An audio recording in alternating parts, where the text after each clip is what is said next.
Grampa Joe with Grandpa Des. Hey, Garrett. How you doing, buddy? What's up, man? Oh, not much. Take two for a little behind the scenes. So I know what you're drinking, but I'm going to ask you anyways for the listeners. It's coffee, right? And this is A water. little bit of coffee here in my Fight Game media mug that my wife bought me last year for Christmas. But yeah, just kind of drink coffee throughout the day. So I really enjoy coffee.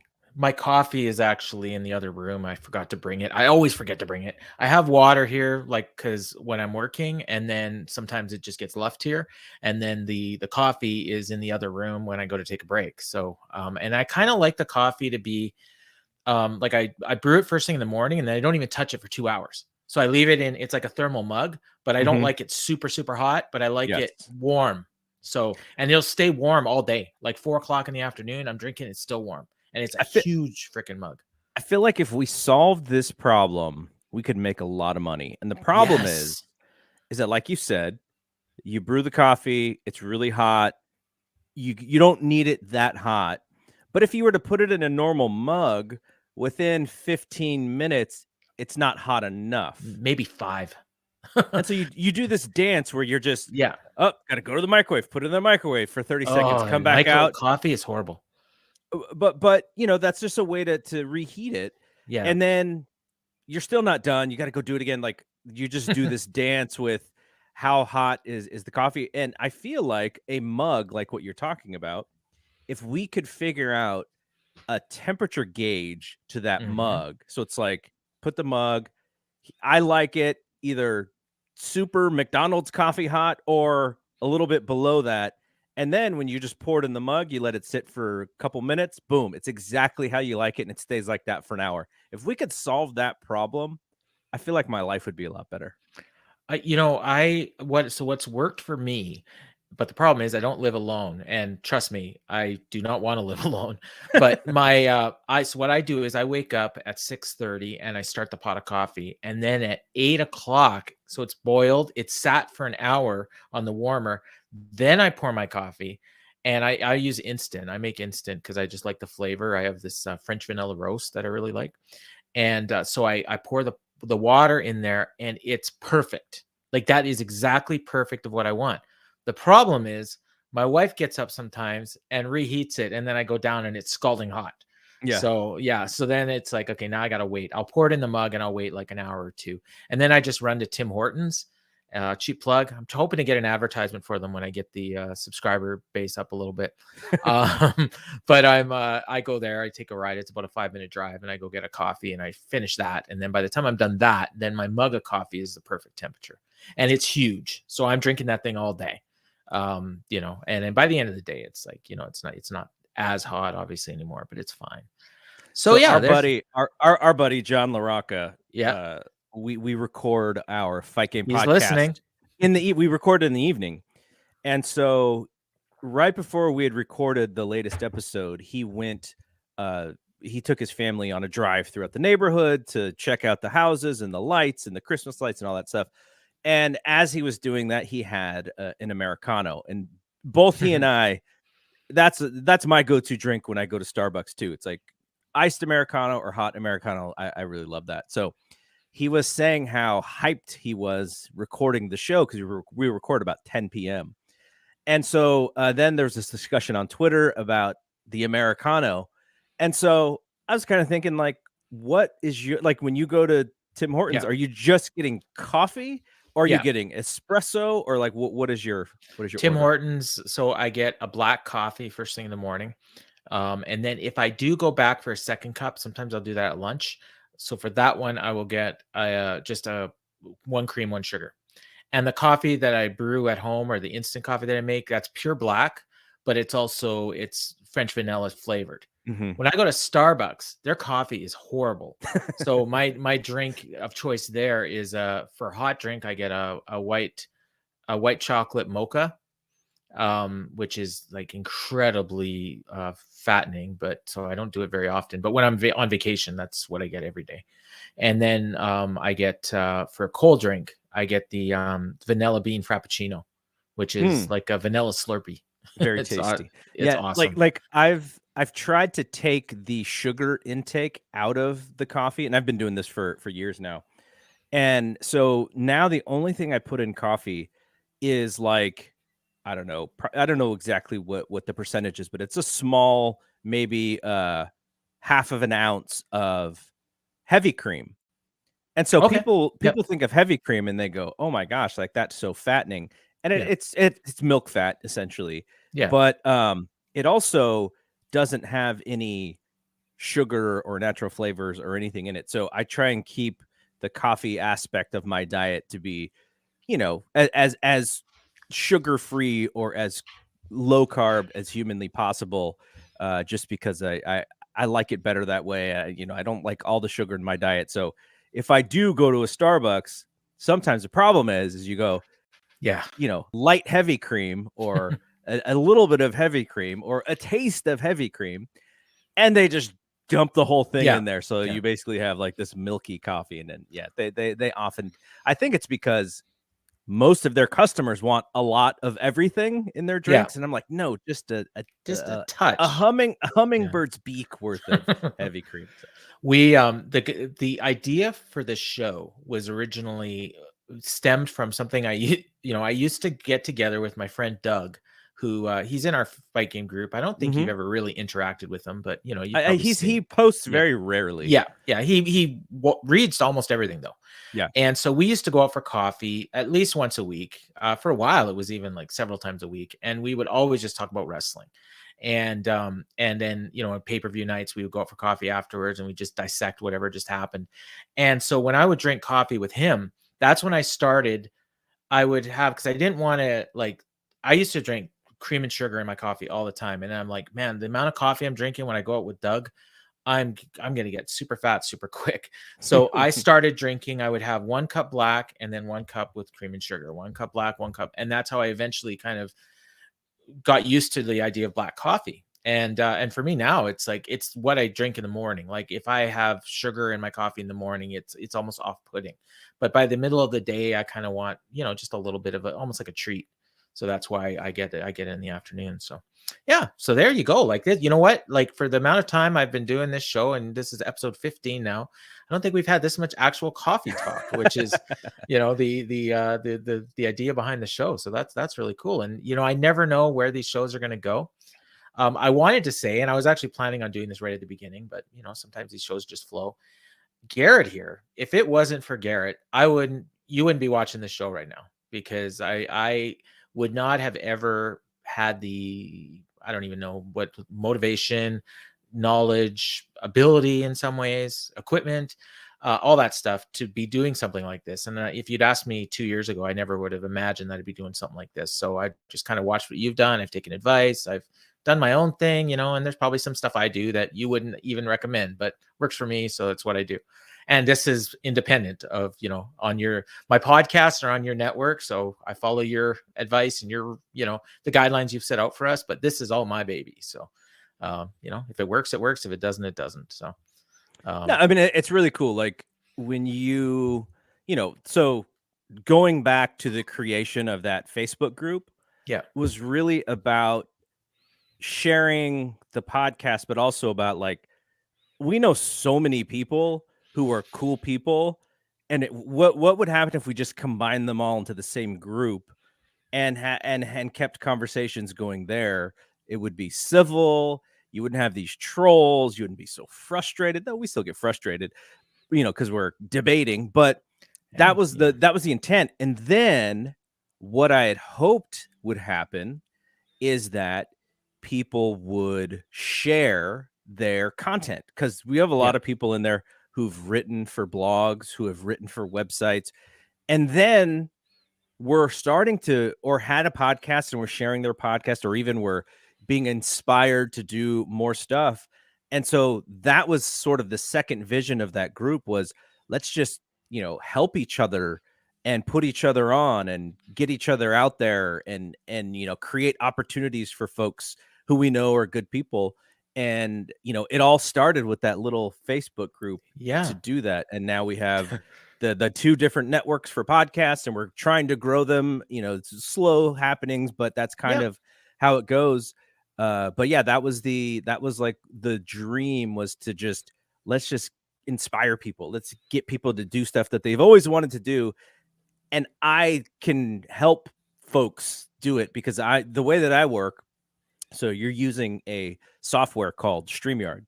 Yeah. So when Tony the leader from F4W, he had turned me on to this. He said, "Have you ever used this before?" I was like, "I don't even know what it is." I was very scared of video. I have a journalism degree. I have a radio TV journalism degree. I love the radio side, hated the TV side, because the TV is so instant and you cannot easily take back something that you may have said or an error that you made. Like, it's just there.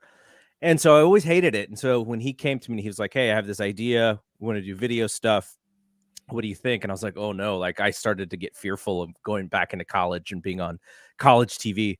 And I said, "Okay, I'm open to it." Like, but the way that I work is I sort of need to know the nuts and bolts of how things work. So I looked into StreamYard. I figured it all out. I watched videos. I listened to people talk about it. And then I felt very comfortable with using it. And once I felt comfortable using it, then I felt more comfortable actually being on video. Yeah. But it is a different thing, because if you do a podcast and you know your camera is not turned on, you can kind of relax and you sit back and you pull, and you're sort of, even your voice changes a little bit. But then you're on camera and you're like, "Oh my gosh, I got to sit straight up. I got to be ready. What am I doing with my hands? I got a dot on my shirt." Like, yeah. So yeah, it is a different thing. But, ultimately, for you to do this show through StreamYard, I was like, "Oh, that's awesome." Like, he figured out how to use it. And, that's part of it. Because a lot of people who want to do video stuff, they're just so scared of figuring out the nuts and bolts of something new. They just don't do it. And then you figured it out. Well, the funny thing is, you talked about all the stuff you did for StreamYard. I was, every time we did a show together and you sent me the video link, I was like, "What was the name of that program?" Well, so I kept forgetting. So when I finally remembered, I just Googled it and I just looked and I was like, "Oh, this looks easy." I signed up. I did the annual plan. So, you got the discount and it's like, "Okay, let's do this." And I just kind of been figuring it out as I went along. If you watch my first show with Mike Gilbert, I had my own little opening video that I did that was, it was the same jingle and it was the same singing, but the picture was awful. Like, it was just brutal. And Mike just looked at that and I guess in his own mind probably decided, I'm going to help this dude out. And he made me like a really cool logo. And then I figured out how to do what they call branding. So I put that up in the top and, and then the banners, I think I figured out on like the third episode. So, I've been doing that. And then even, I think there's one episode where I had the banner going. And then when we were done, the person said, "Oh, by the way, this or whatever." And then it was like, and then I'm like, "Oh, maybe I should go over that with the person before we start." Yeah. So, I did that with you. And then you talked about editing and how sometimes it's so instant and sometimes you say things. So sometimes these shows are recorded and sometimes they're live. And this one is recorded. For those that don't know, our buddy Steve was watching my last show with Daniel Lucu and he's commenting in the comment box and he couldn't figure out why nobody was responding. And then Dan let it, somewhere in the show we mentioned that it was like it was Thanksgiving when we recorded. Yeah. So yeah, he mentioned that. So anyways, we're done the show and luckily it was a recorded one. And the person that I'm talking to, I won't say who it was, said there was something that we said there that I don't want broadcast. And I'm like, "Oh, okay." Wow. And they explained it to me and okay, great. Yeah, we won't do that. So I had to figure out how to edit a video. And I did it. Good. By the time this video went up, the thing was gone. If you're watching, you will catch, if you have a really keen eye, you would notice it. But if you didn't, you would not notice it. So I was really proud of myself. And then they said, "I'm really sorry I made you do that." And I'm like, "No, like now I know. Now I can do it." If it was live, I couldn't edit it. I could edit it for later so that, it would never be broadcast like that again. But so I was proud of myself. So you kind of learn as you go along. The next thing I want to do, and I'm hoping that, I was going to ask you at some point, and I'm sure you'd be able to help me with this, is to figure out how to put this on podcast. So in case people don't want to watch it and they just want to listen, because I have a feeling more people might listen to it than watch it. That's just my gut feeling, but I don't know. Yeah, but it's not that hard. I mean, yeah. I could help you find that. So there's multiple ways now, because Yeah. when podcasts started, I'm not talking about back in the mid 2000s, Yeah. because that it was really hard to do it back then. But as podcasts became a little bit more mainstream, all these services popped Yeah. up, all these hosting sites popped up. So now you could go pay 10 or 15 bucks and have your own feed and put in your own ads and do all that. Or you could go to something like Anchor, which is owned by Spotify, I believe. Anchor will put ads into your show. I think I think it's free. Maybe I don't know if it's free or not, but there's a thing where because they can put ads in your thing, it may be cheaper or so. So there's easy places to go, or you could still do, if you want like full control, like on our stuff. I want full control, Yeah. just because I don't want things being added to my show that I don't know. Like, what if, for instance, there's like a weed ad, like you said, Yeah. that I had no idea was going to be there. And so then I would feel a little bit weird about that. So, but there's so many ways that you can do. We'll figure it out and find the right way. And plus with StreamYard, you could also just download the audio piece as well as And the that's, video piece. I noticed that. Yeah. So the key would be figuring out how to get that audio up onto one of these sites. And I mean, I know a lot of people that do it. And the reason I was going to ask you is because you have put out that offer to many people at many times. If you want help getting a podcast set up, just reach out and I'll do what I can. So that'll come at some point. Brian Alvarez said to me when I started doing the shows, the Wrestling Observer Radios with Dave, Brian said, you could really get into this and it will take up your life. And so I had already decided that I was going to get involved a little bit more and I was going to do more. I hadn't told him that, but I just kind of wanted to gauge. I had to drop him off somewhere in San Francisco, like north of San Francisco. This was during one of the Cow Palace shows that he had come down for. And so he's like, yeah, I've spent so much money, and, Tony and I have tried to solve so many problems, and it's been a giant pain in the butt, but like, we're at a place now where, it's pretty easy. And so taking that, I said, okay, it's going to be an investment of time. It's going to be investment of money. And thankfully my wife, she's like, that's your stuff. You figure out, that's your hobby. Like, That's cool. as long as it's not terrible, like we're fine. But even before I met her and got married to her, there was still a lot of cost into like buying the wrong microphone. So Yeah. John and I do the Fight Game podcast. I had bought us both microphones, which did not work to our advantage. And so I kept mine and I eventually gave it to one of my stepkids. But he's got a microphone, probably like an $80 microphone sitting in his house that doesn't work for what we do. And then I just sent him another one that actually does work. And so you make those mistakes because of the tech and because of all those things. But because I've already made all those mistakes, I tell all of you guys, like, before you get started, like, just come to me and I can push you in the right direction. A lot of people don't do that, though. They want to just go out and buy the flashy thing, which is why the Blue Yeti is the most popular microphone out there. It sucks for what we're trying to do. Sorry, Dan.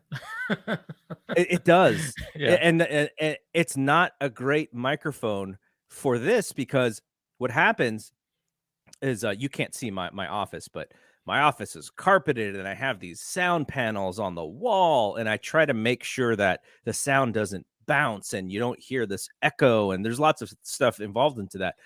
The Blue Yeti is created for the most common scenario possible, and it is picking up every little piece of audio. And so it's really like, for someone like Dan, it may not matter to him. Like, he may be completely fine with it because it's a very utility mic. But for someone like me, like, I would hear something in my headphones and it would just drive me up the wall, and then I'd throw it in the garbage. Like, that's kind of how in tune I am with this stuff. But, definitely anybody out there, hit me up and I can push you in the right direction. And you'll see his information scrolling on the bottom there.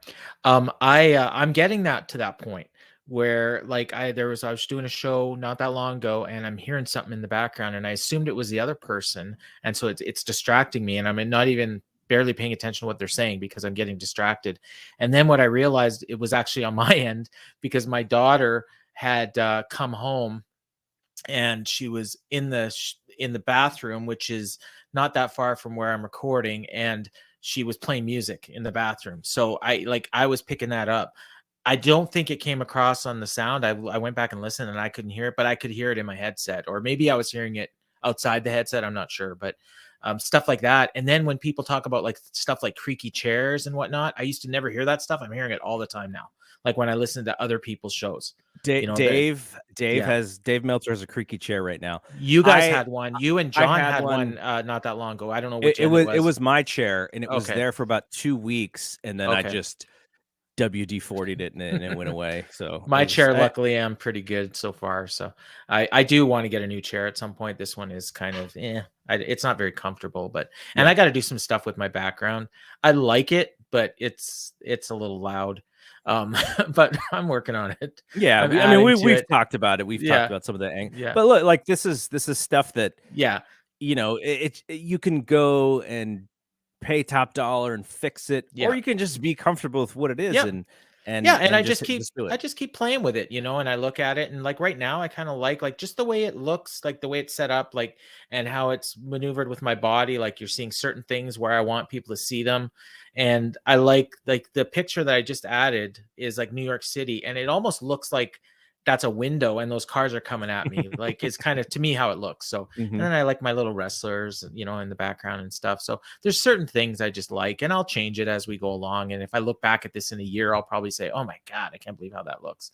You know, but that's how we work, right? Like if you listen back to a show you did 3 years ago, you'd be like, "Oh, that sounded so horrible," you know? And I'll say, you know, again, Yeah, Tony Leader, he's been so helpful. Andrew Zarian is yeah, like this yeah, is like his world, and yeah, I went to his studio for the very first episode of him hosting Wrestling Observer Live, and like his studio is tiny. It's smaller. No, it's a little bit bigger than my actual office, but when you look at it on video, it looks like giant. But yeah, he's figured out a way to, and he's invested so much money into the tech. Like he's a tech guy. That's his really where his forte is. So like you yeah, just pick up stuff from people, and yeah, you kind of, you know, and again, you just pay it forward, right? You're like, oh, yeah. I learned this from these guys. Then it's my job to pay those lessons forward and help other people out. Yeah, and hopefully I'll be able to do that at some point. So, you know, what's funny is, and we're coming up to our time here, and you just reminded me of something I wanted to ask you about. So that one's going to have to wait till next time, because I definitely want to have you on again. And I say that to everybody. And I'm not even probably 25% of the way through the list of people I want to have on. And so far, so good. Knock on wood. Everyone has said yes. Some people have said we need to wait a little bit, but no one said no. Actually, I've had one person that hasn't answered, but that's, you know, whatever.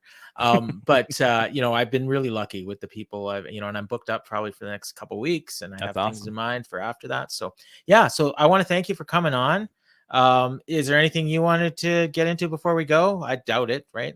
No, I mean, like I No. told you, you were asking ahead of time, like, you know, what are we going to talk about? I'm like, I have no idea. And if you ask me, and we started recording this earlier, and it was going in a completely different direction. So, you know, it's you know, so maybe we'll do that next time too. Yeah, good Yeah. stuff. Keep All right. doing it. Good luck with it. Thanks, All man. this, and you know, the idea to I think just not to butter you up at all, but I think the idea of like, let's do something that is different from what we're doing, and let's get real, and let's kind of get Yeah. comfortable with these different personalities, and you know, I think it's a really cool idea. There is a realization I came to when I was doing the show with John, and I'm not prepared to say it on air yet. I will at some point, but I'm going to tell you off air. So that's going to do it. So for Garrett, I am Grandpa Dez, and this has been